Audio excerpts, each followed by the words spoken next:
Welcome back to the Information Week News Desk. We are live in Las Vegas at the Interop ITX conference at the Mirage.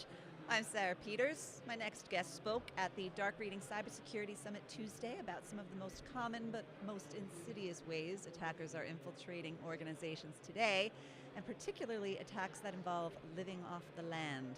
Independent consultant Andy Brandt. Andy.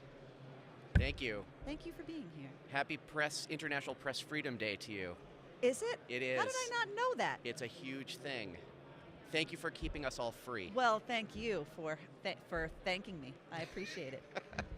Somebody's got to help me, stay free. Have you seen my button? My protect journalists button? I have not, but I'm glad you're wearing it. Well, all right. Well, I'll show it to you after we're done. Thank you. More importantly, tell us what we mean when we say living off the land, when attackers are living off the land. Okay, so in the talk that I gave on Tuesday, I gave lots of examples of this, but essentially what I mean by living off the land is by attackers who send out malicious spam, use exploit kits, all manner of the conventional attacks, using components of Windows, signed components of Windows, legitimate applications as a way of basically starting and furthering and exfiltrating data during an attack. And can you give some examples of what kinds of attacks those are? Of course. So in the work that I do, I study a lot of malicious spam, especially interested in the kinds that come with attached files. And it used to be that a malicious spam would just have an executable attached to it that was the actual malware payload. Then when mail systems started filtering those out, they would wrap those in a zip or a RAR as a way of kind of bypassing that. And now with tools that are sort of inspecting the contents of those compressed files, we're seeing people using these non-executable files. So .js file, which runs the Windows script host when it's double-clicked, or a PowerShell PS1 file that invokes PowerShell and runs a series of commands to then it might download a Visual Basic script off a website, and then the Visual Basic script downloads some other kind of script.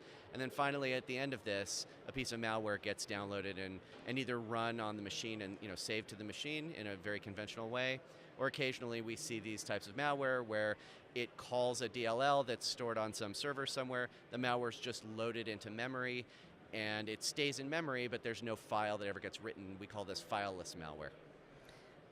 The two troubles with these things, obviously, are that a lot of times they don't look particularly malicious, and then the other thing is that they're not detectable by a lot of our traditional anti-malware kinds of tools, right? So what is it that we're supposed to be doing to protect ourselves from them? It is such a hard problem to solve because you're right. Basically, PowerShell, WScript, CertUtil, all these utilities that are part of Windows, your antivirus is not going to just quarantine them and block you from using them. And likewise, programs like PowerShell are used by network administrators to pass down commands to machines using group policy to make changes, to install software.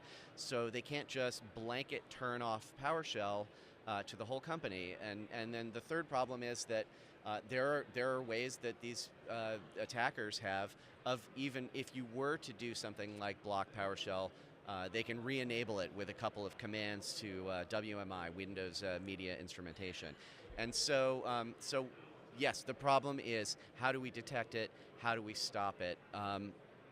It's a really hard problem. I don't have any. I don't have the super hard and fast rules, but a couple of things people can do. Limit what PowerShell can do. There are commands that restrict certain functionalities within PowerShell.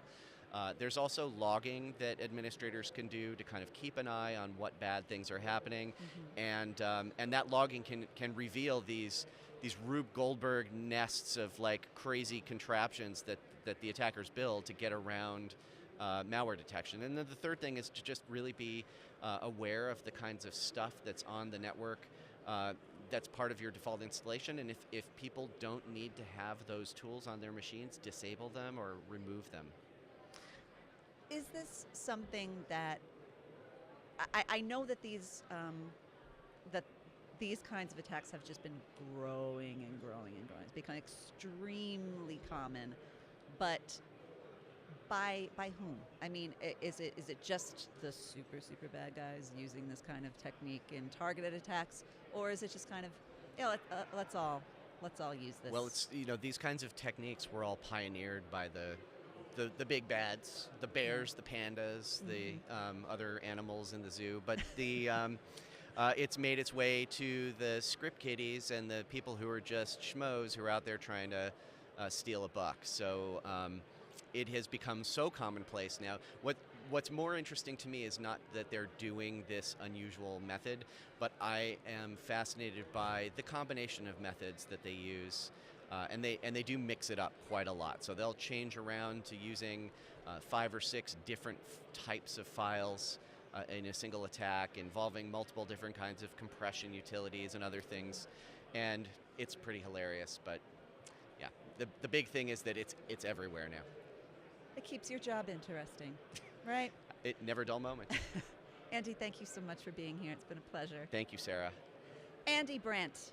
And this is the Information Week News Desk, and we will be back with more goodies from Interop after this.